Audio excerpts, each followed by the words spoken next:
Hi everyone, this is Mr. Wes Moore. I'm your instructor for international business. I hope that you're having a good day. And in this video, I want to talk to you a little bit about your Chapter 5 through 6 assignment, Chapter 5 and 6 assignment. So let's go to that window and take a look here what we have. This is actually going to be a fun one. A little bit of a challenge for you, but that's why I want to walk you through it, but it's going to be fun. We want to look at here the effects of subsidies. The effect of subsidies. Subsidies are when the government takes its money and gives it to an industry in some way and helps that industry. The idea is the government is trying to make that industry more competitive. It's usually involved in international business. So if I'm in the U.S. and I want my industry, whatever industry that is, to be more competitive, then I might pay them, give them some money or give them some assistance that will help them be competitive. That's called a subsidy. In this one, we want to look at the Boeing and Airbus subsidy. The Boeing Airbus subsidy. Boeing, as you know, makes passenger airliners. They also make military aircraft.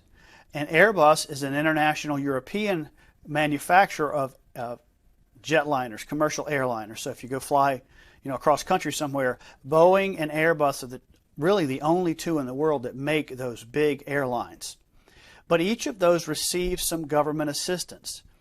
Airbus receives it from European governments, and of course Boeing receives it from the U.S., some kind of subsidy. What we want to do here is we want to look at, there are two types of subsidies that these two companies get. There is launch aid. Launch aid is a primary type of subsidy that Airbus gets. Launch aid is when the government gives the company or industry money to develop new products. The research and development cost to figure out new airlines, new types of technologies, new engines, and all that upfront money that you have to spend to develop a new product.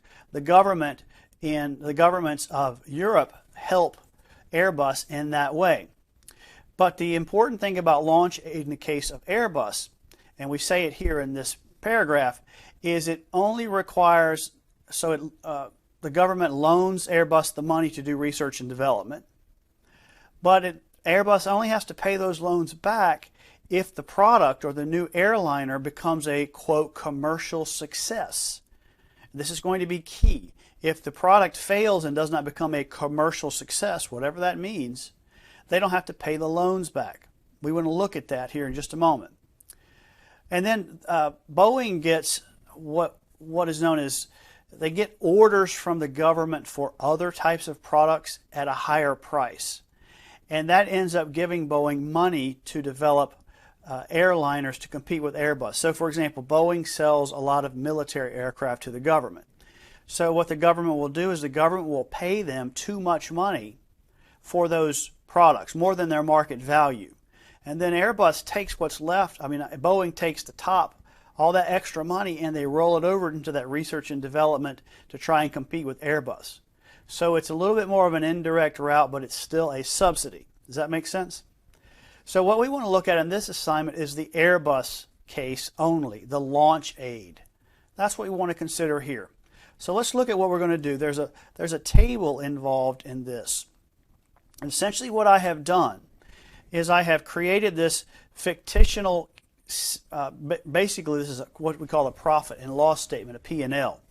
We've got the category of revenue or costs and then the profit.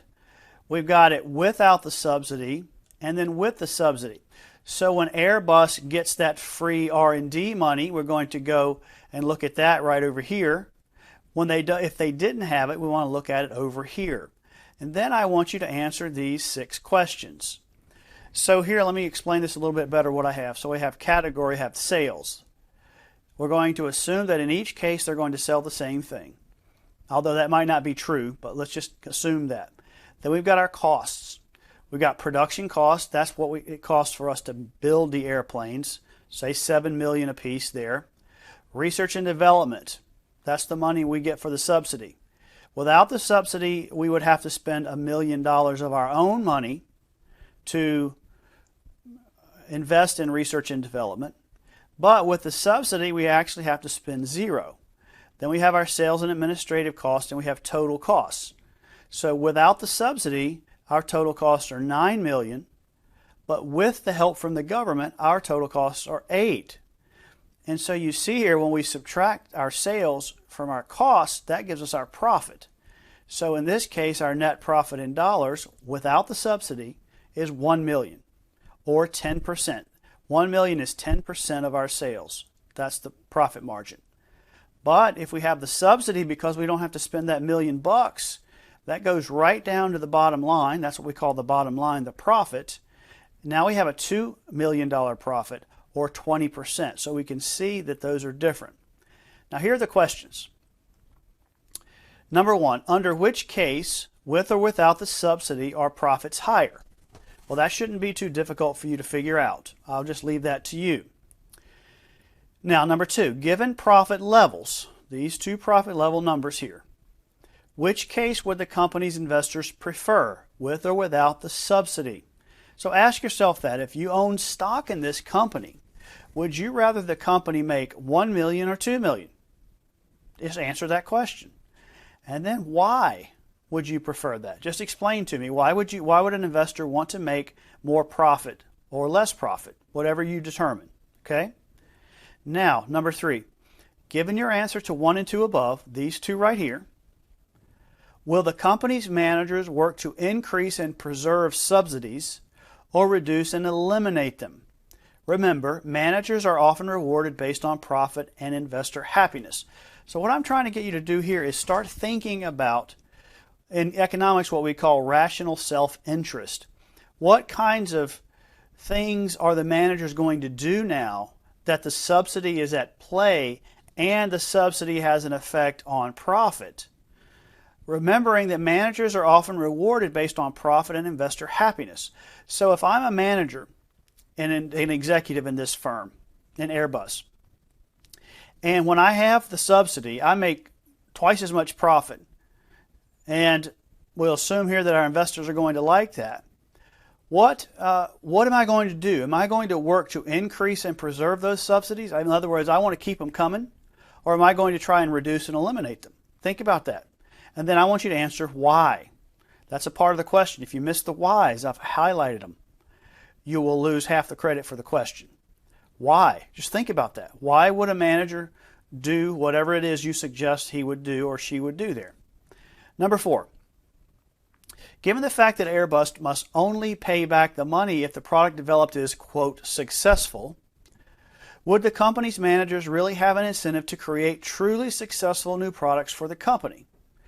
So what I'm saying is here is, look, we got this little proviso in here. If it's not commercially successful, we don't have to pay back that $1 million.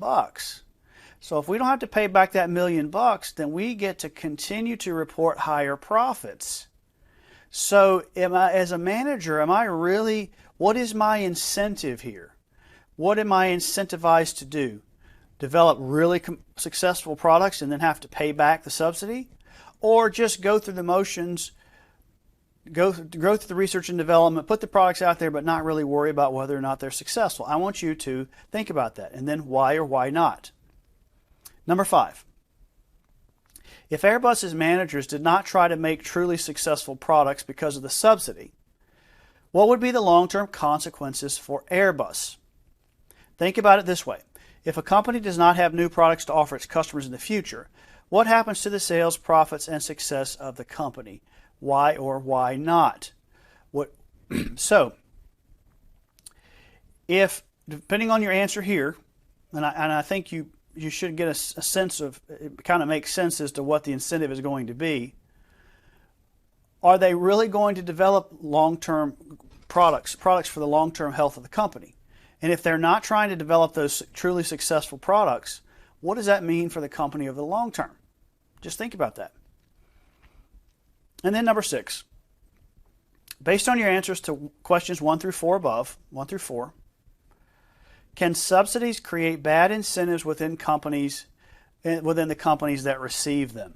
In other words, subsidies on the face of it sound great, but what are the unintended consequences to managers and the company with the subsidy in place? Given what we've talked about here about profit level and what managers are going to do and how what kind of incentive they have for developing good products. So give some things about that and explain your answer. All right, so in terms of grading, 60 points for answering the questions completely, getting all the parts. Number 1 has 5 points, 2 through 5 is 10 points, and the last question is 15 points. That's the way that's broken down. Length of responses, I want at least 2 full pages for this document, and this includes the questions. I want you to write out each question. I'll go through that in a minute here, but just 2 full pages at a minimum. If you have a short response, you can lose points in other areas of grading. In other words, if you just give me like a one-word answer, not only are you going to lose points for length, but you're also going to lose points for completeness of the answer. Does that make sense? All right, don't cut corners. Try. Give me excellence. Show me what you can do. Formatting is going to be like the other things that we've done, but we need to write out each of the 5 questions. Don't write out all the instructions, though. And then put the answer below the question in a separate paragraph so I can tell easily where the question is and where the answer is, where the question is, where the answer is, and then use good writing. So please email me if you have any questions, and I really appreciate you watching the video.